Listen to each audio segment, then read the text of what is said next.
Greetings, everyone. Well, it's Wednesday. It's comic book update day time today. So let's take a look. New comics today on the Multimedia Chronicles.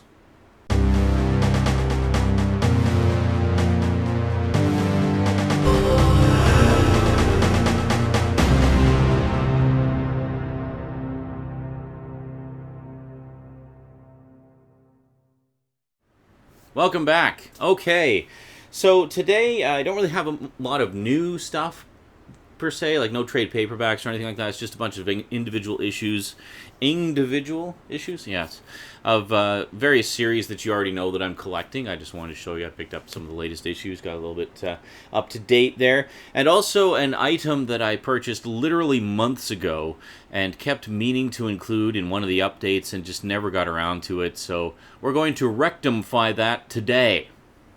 Yes. All right, so let's get started here. So first up, we have issue number 18 of Gem and the Holograms. This is part 2 of Changes, which kind of deals with the aftermath of the Dark Gem storyline. As you can see on the cover here, we got Blaze and Pizzazz going at it, because of course, while Pizzazz was out of commission during most of the Dark Gem storyline, Blaze took over as lead singer of the Misfits. So now Pizzazz is back in action, and, well, you know, things get rather heated. I should mention, next time, issue 19, apparently there will be a new regular artist on the series, and they're also introducing the Stingers. Yes, the other band from the show that those of you who saw the later episodes will be familiar with. Well, they're finally bringing them into the comics almost 2 years later, so, yeah, pretty cool. So it's going to be quite the massive cast that they'll be dealing with. And then carrying on with the Hanna-Barbera reimaginings, we have issue number 4 of Future Quest. Very cool. Very nice. And issue number 4 of Scooby Apocalypse. Very good. Gotta love it. And, oh, you know, I love this one. I hope this one just goes and goes and goes forever.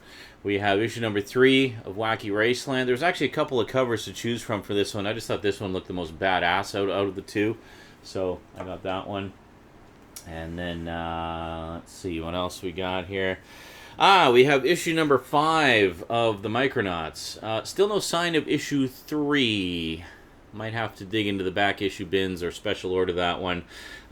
Should mention here, you see here it says Revolution starts here. It actually started last month in a backup feature. Basically, Revolution, if we take a look here, is got a big ad for it there. I don't know how well you can see that. But Revolution is kind of, we've talked about the Hasbro cinematic universe that they're talking about doing. Well, they're actually starting it in the comics, because of course IDW has most of the major Hasbro properties in their pantheon now. So, yeah, so they're basically doing a massive crossover event featuring Transformers, G.I. Joe, Micronauts, ROM, and as well as Action Man and Mask. Yes, Mask is getting a new comic, Mobile Armored Strike Command. That's right, that Mask. Very cool, very cool. So I'll show you something about it in just a second here. And then, of course, picked up issue number 2 of ROM. I really like the deluxe format they're doing for ROM. Basically heavier stock covers, and very, very nice. So, yeah, I'm loving what they're doing with ROM so far. So here, if we take a look in the middle here, we actually have a big fold-out. I'll show you. So we got that, and then actually we got a picture on the back as well. So we take a look at the fold-out here. We got Micronauts and Mask, baby. There it is. Awesome. I have to be honest, I didn't really watch a lot of Mask back in 1985-86 when it originally aired. It was the 85-86 season, and then the racing series came out a couple years later. Mainly because there was, you have to understand, like, the landscape of children's television programming back then was so vast. There was so much stuff to choose from, and a lot of it was on at the same time as other things. So in my case, I was dedicated to Transformers and G.I. Joe and Thundercats and stuff like that. and just missed the boat on a lot of shows. Like I would catch the odd episode here and there just to check it out, see what it was like. But I just didn't watch them regularly because they were often on at the same time as my other shows, so there was just no opportunity to do so. So the days before PVRs, folks, I guess I could have recorded them, but I was more of the type that I liked to record to archive rather than record just to watch and then reuse the tapes, much like what PVRs are used for now.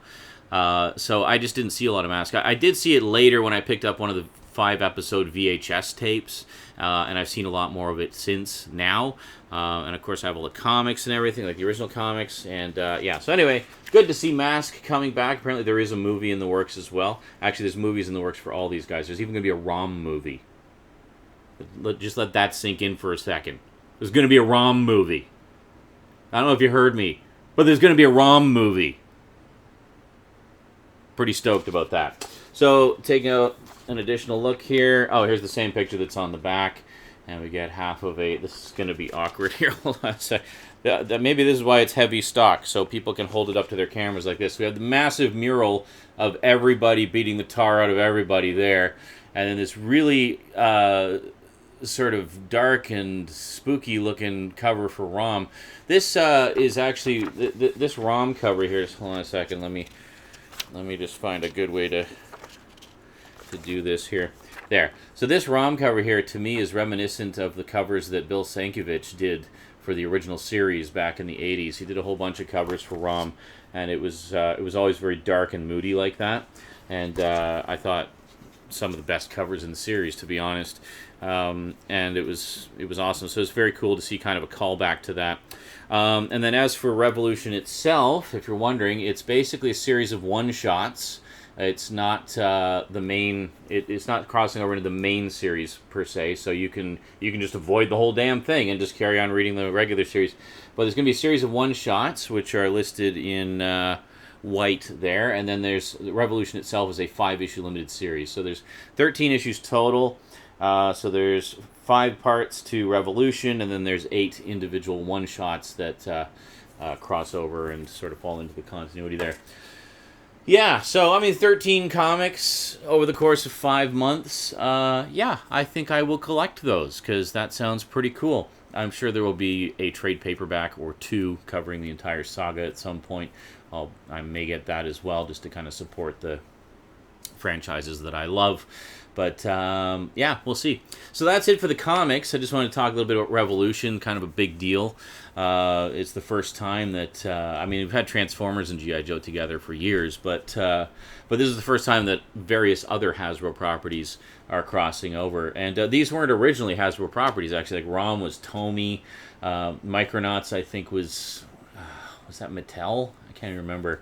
But anyway, Hasbro just is a freaking giant. They just bought up almost all the major 80s properties. Some of you may not know this, but did you know they actually own GoBots right now? Yeah, Hasbro, creator of Transformers, also owns GoBots. Kind of cool. I mean, it's a cool thing with, I mean, Warner Brothers holds the distribution rights for the cartoon, which is all out on DVD.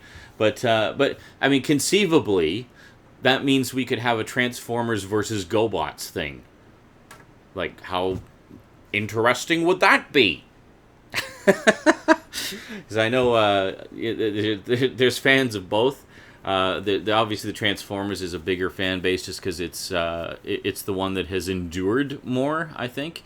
Also, I think the toys were better constructed.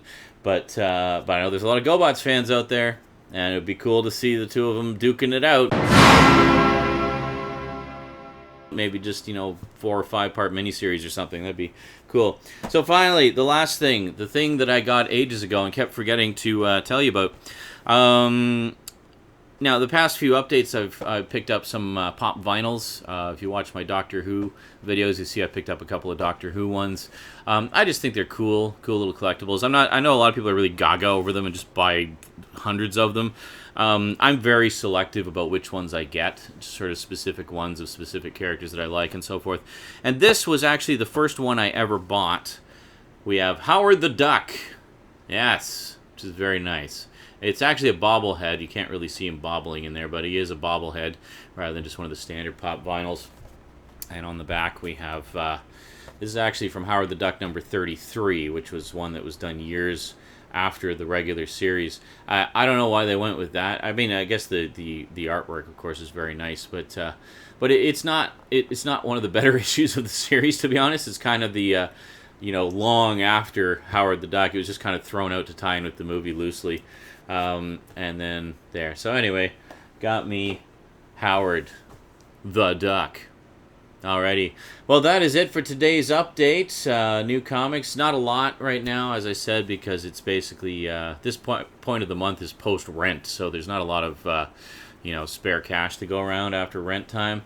But yeah, next payday is the big one of the month, so I'll probably pick up a couple more items then. I'm kind of kicking myself. I might have missed out on issue 5 of the 4th Doctor Adventures, actually, speaking of Doctor Who. I mean, I was going to pick up the trade anyway, just to, really support these classic Doctor series and encourage them to do more by voting with my dollars. But I don't know. I'll have to keep an eye. It seems like they either they just sell out really fast, or they just don't get as many of them in at the local comic store. I don't know. But honestly, I should start a pull list. I mean, I'm enough of a regular there. I should just say, hey, can you set these aside for me when they come in? Because I know everybody who is a regular there does that. And I used to do that back in the day, way back in the 80s when I was originally collecting stuff. So I think I might start a pull list with them again, because Lord knows there's enough stuff that I'm collecting now that I don't want to miss any issues. Alrighty, that is it from me to you for now. So quick thank you to my Patreon sponsors. Hey! Thanks, Patreon sponsors. Really appreciate your support. Special big thanks to Get Your Gorgeous On and Kyle Pellegrini, my 2 highest level sponsors. Thank you very much, guys. You're both awesome. Alrighty, we'll see you next time. Until then, thanks for watching, and sayonara.